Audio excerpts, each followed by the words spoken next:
Hi children, how are you? I hope you all are staying at home and doing well. And here, this is Harika, English faculty, Seven Hills High School.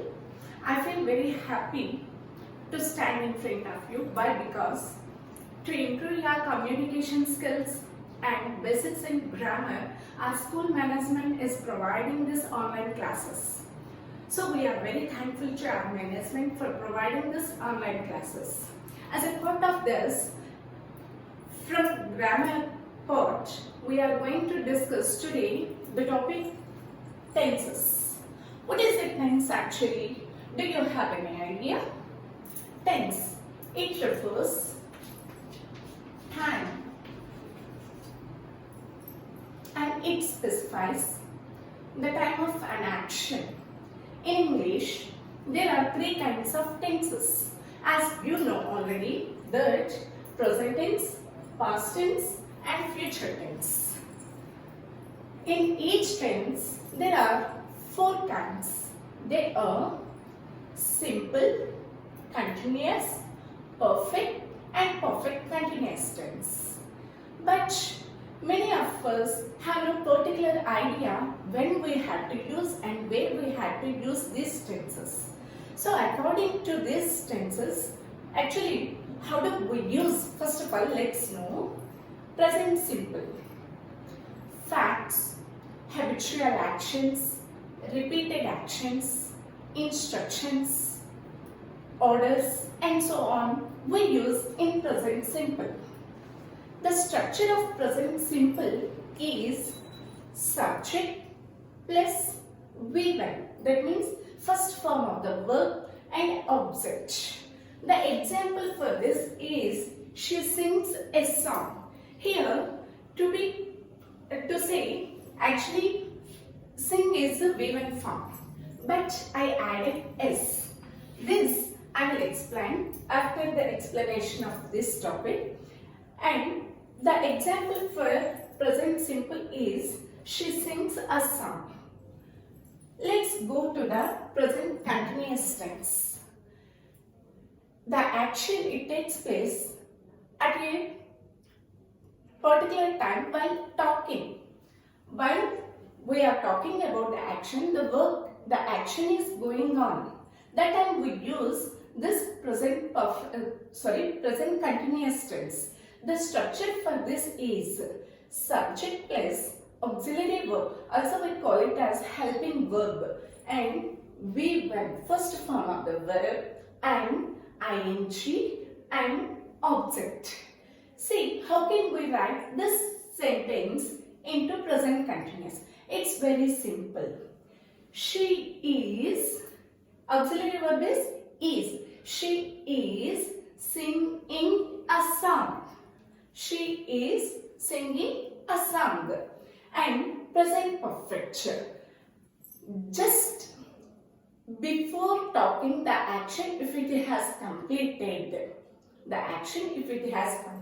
just before talking, we can write that sentence in present perfect tense. The structure of this tense is subject plus has or have plus V3. That means third form of the verb. So sing. What's the third form of the verb for sing? Is sing, sang, sung. So third verb we use here with object. How can we frame the sentence for that here? She has sung a song. She has sung a song. And next, present perfect continuous tense. The work has started earlier. It's going on and it may take time to complete. At what time it completes, we have no particular idea. That time we use present perfect continuous tense. What is the structure of this tense is subject, has or have plus been plus V1 form. Here we have to observe that here I am using V3, but here in perfect continuous tense we have to use V1 plus ing and object. Okay, what is the sentence that you can frame by using this perfect continuous tense is she has been singing a song. She has been singing a song. And let's come to past. Past simple. If the action completed earlier, before, that type of sentences we mention in past simple. Here we had to use V2 verb. That means second verb. It means sing, sang. This is the second verb form for the sing. So, she sang a song. She sang a song. And past continuous tense. The verb was happening at a particular time in past tense. I mean in the past. The verb the verb was happening in a particular time in the past.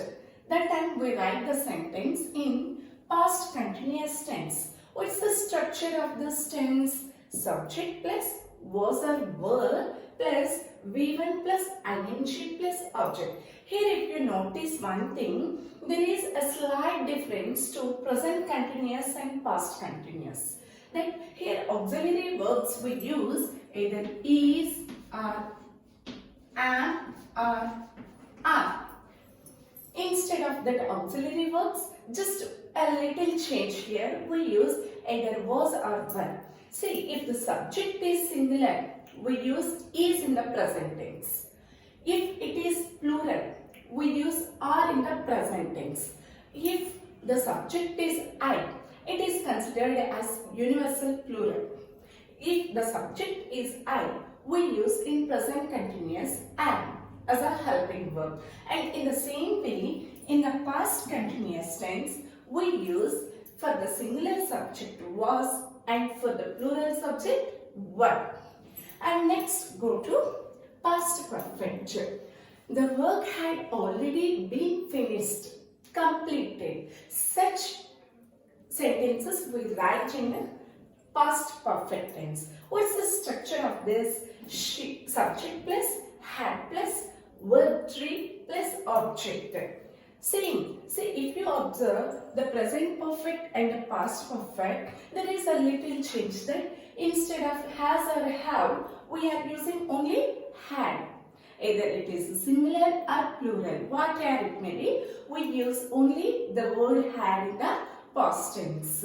And the V3 form is same as usual, how we use in a perfect, present perfect. And let's go to past perfect continuous tense.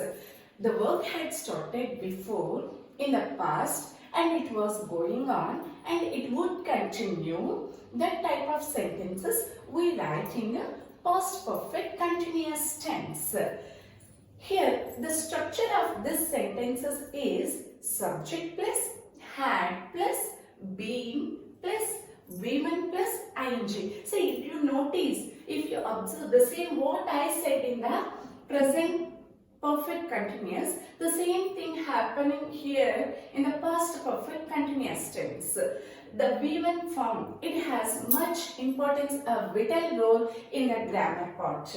And V1 plus ing plus object. What is the structure that it can form the sentence? She had been singing a song. She had been singing a song. Let's go to future subject. And next, future simple.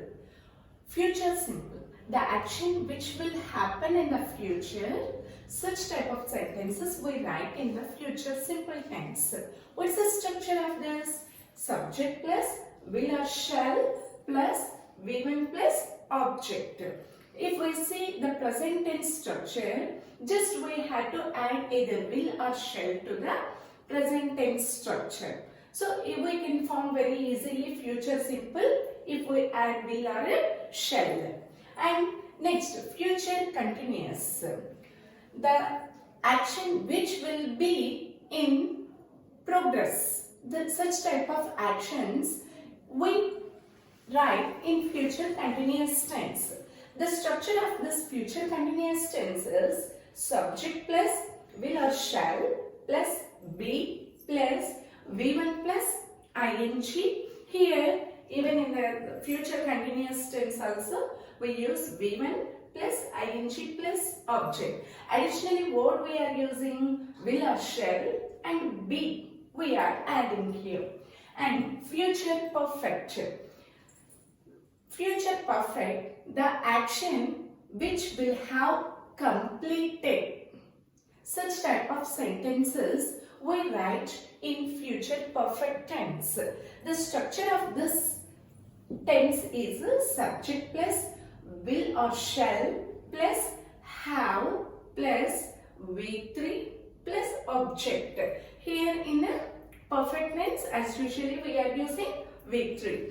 And future perfect continuous tense, the verb it has started in the past or present or future and expected to complete in the future. That means the work is going on and expected to complete in the future. Such type of sentences we write in a future perfect continuous tense.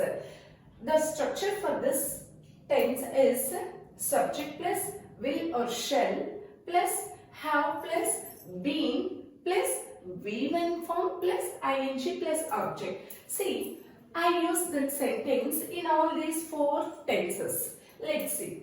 She will sing a song.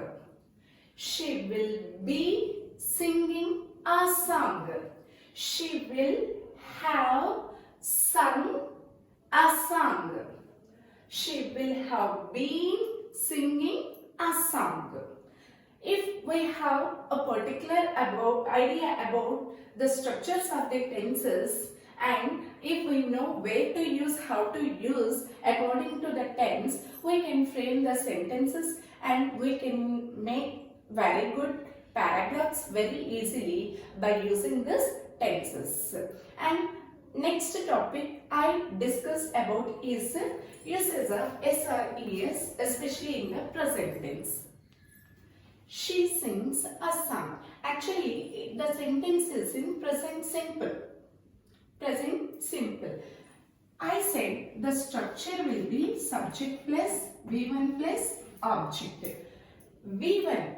Here we use only sing, but I used to hear S. What's the change? That see here. In English, we have persons, first person, second person, third person. Okay, I, we, you, he, she, it, they. He, she, it. These three are singular nouns. Singular nouns. And I, we, you, they. These four are plural nouns.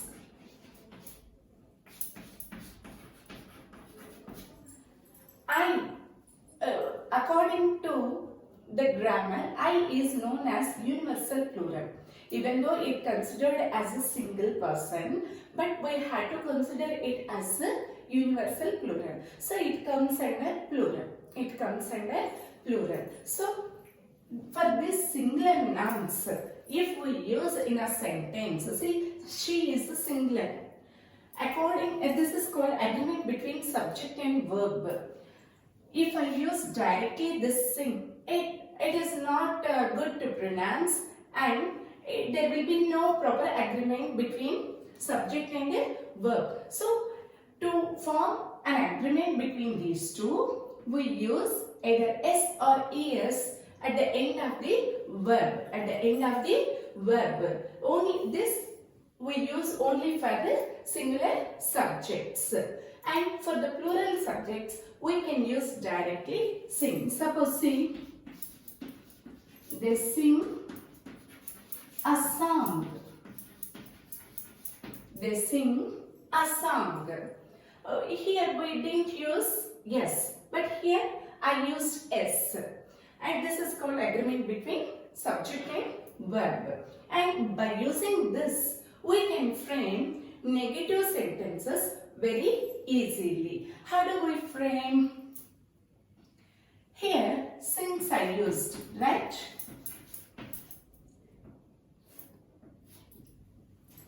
If we split this verb sings, we get does plus sing.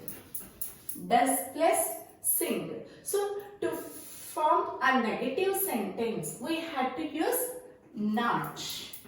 We had to use not. How can we frame this sentence in negative form? She does not sing a song. It's an easy work. She does not sing a song. Ma'am, as we have S here, it is an easy thing to add does.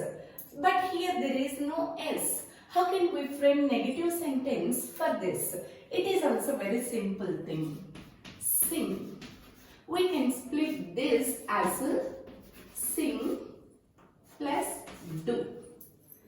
They do not sing a song. They do not sing a song. Suppose if we write the same sentence in past tense.